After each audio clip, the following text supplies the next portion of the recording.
kasih pemirsa, Anda masih bersama kami.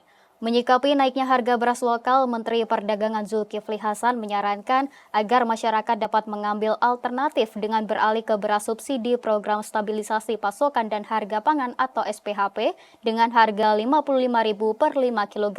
Hal tersebut disampaikan Mendak ketika melakukan pemantauan harga dan ketersediaan beras di Pasar Klender, Jakarta.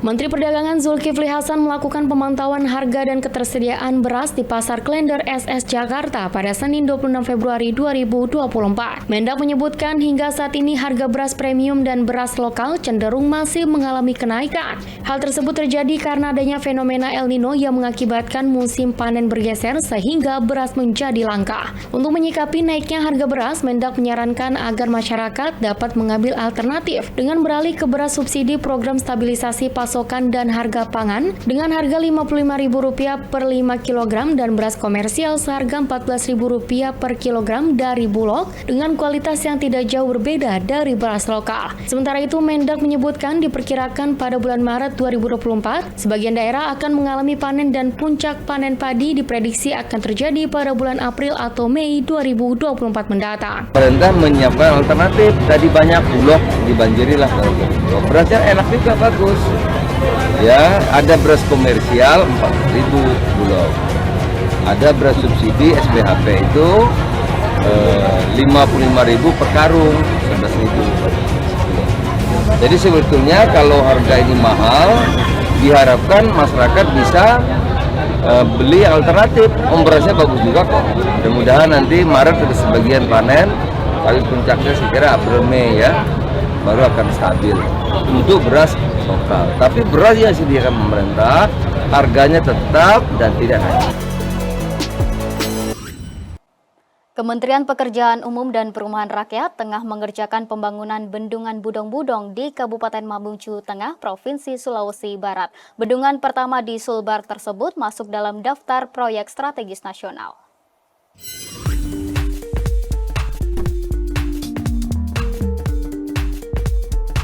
Guna menambah jumlah tampungan air dalam rangka mendukung program ketahanan pangan dan air, Kementerian Pekerjaan Umum dan Perumahan Rakyat (PUPR) tengah mengerjakan pembangunan bendungan Budong-Budong di Kabupaten Mamuju Tengah, Sulawesi Barat. Bendungan tersebut akan menjadi bendungan pertama di Sulawesi Barat dan masuk dalam daftar proyek strategis nasional sesuai Peraturan Presiden Nomor 109 Tahun 2020. Bendungan Budong-Budong dibangun oleh Balai Wilayah Sungai Sulawesi III, Direktorat Jenderal Sumber Daya Air Kementerian PUPR dalam rangka pengembangan dan peningkatan daerah irigasi seluas 3.577 hektar. Bendungan tersebut akan memiliki kapasitas tampungan 65,18 juta meter kubik dengan biaya proyek sebesar 1,02 triliun rupiah. Menteri PUPR Basuki Hadi Mulyono mengatakan pembangunan bendungan tersebut akan dibarengi dengan pembangunan jaringan irigasi. Bendungan Budong-Budong memiliki potensi manfaat air baku sebesar 410 liter per detik. Hal ini diyakini akan bermanfaat karena Kabupaten Mamuju Tengah diperkirakan akan melakukan banyak kegiatan pembangunan, baik pada bidang pertanian lahan basah maupun kegiatan industri yang membutuhkan air baku dari sumber air bendungan. Selain irigasi dan penyediaan air baku, pembangunan bendungan tersebut juga sangat diperlukan sebagai pengendali banjir untuk kawasan rawan bencana seperti Kecamatan Budong-Budong, Topoyo, dan Karosa. Program 100 Hari Kerja Menteri Agraria dan Tata Ruang Kepala Badan Pertanahan Nasional Agus Harimurti Yudhoyono mulai diimplementasikan secara bertahap. Agus Harimurti Yudhoyono atau AHY mengatakan bahwa pihaknya akan tegas dalam menghadapi mafia tanah. Menteri Agraria dan Tata Ruang atau Kepala Badan Pertanahan Nasional Agus Harimurti Yudhoyono sudah mulai mengimplementasikan secara bertahap terkait dengan program kerja 100 hari ke depan. Dalam keterangan persnya, usai bersilaturahmi ke kediaman Wakil Presiden Republik Indonesia, Menteri AHY berkomitmen untuk menuntaskan urusan pertanahan dan tata ruang, salah satunya yang digarisbawahi bahwa pihaknya akan tegas dalam menghadapi mafia tanah. Di Kementerian ATR, bagaimana kami bisa secara utuh, tentu bukan juga terburu-buru, gegabah, tetapi secara utuh melihat permasalahan sengketa termasuk juga kasus-kasus yang disebabkan oleh mafia-mafia tanah yang merugikan rakyat. Yang jelas sejak awal saya menyampaikan, sama seperti yang telah dicanangkan oleh Menteri sebelumnya, kita ingin tegas. Jangan sampai ada siapapun yang melawan hukum di negeri kita, termasuk di urusan pertanahan ini.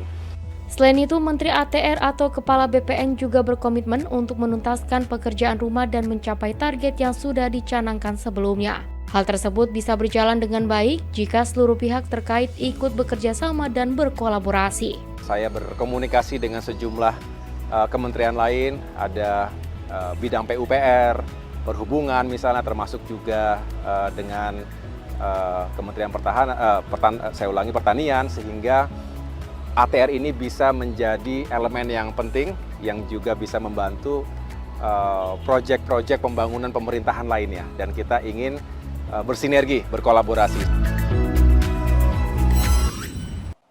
Pemirsa, Badan Nasional Penanggulangan Bencana akan memberikan dana bantuan bagi rumah rusak akibat puting beliung di Kabupaten Bandung. Bantuan tersebut diberikan tergantung tingkat kerusakan rumah.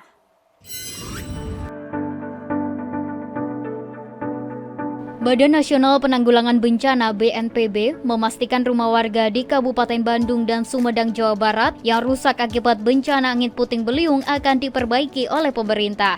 Deputi Bidang Penanganan Darurat BNPB Mayor Jenderal TNI Fajar Setiawan memberikan bantuan dana siap pakai sebesar 150 juta kepada Sekretaris Daerah Kabupaten Bandung Cakra Amiana di Posko Darurat Perum Gria Permata Ranca Ekek, Bandung. Bantuan tersebut diberikan untuk disalurkan kepada korban terdampak angin puting beliung yang menerjang Bandung pada Rabu lalu.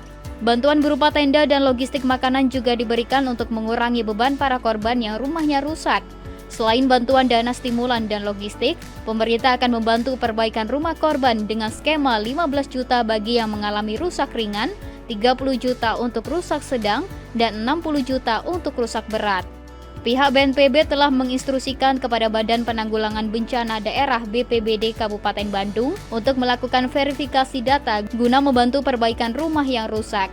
Berdasarkan data sementara yang diperoleh dari BPBD Kabupaten Bandung, sebanyak 1.308 warga di 3 kecamatan, yakni Kecamatan Cilenyi, Ranca Ekek, dan Cicalengka, terdampak bencana puting beliung. Sedangkan bangunan rumah yang terdampak sebanyak 497 rumah dengan tingkat kerusakan ringan hingga berat. Untuk kerusakan rumah dan infrastruktur itu butuh waktu untuk asesmen yang nantinya akan diproses setelah ada pemilahan rusak ringan, sedang dan berat. Kita akan diskusikan kepada pusat, provinsi maupun kabupaten untuk berbagi peran. Sehingga nanti rumah yang rusak nanti ketika memenuhi kriteria kita akan sama-sama support sehingga nanti pada saatnya bisa dilaksanakan perbaikan. Pemirsa, usai jeda, Kominfo Newsroom akan segera kembali dengan dialog mengenai publisher right Dewan Pers sesaat lagi.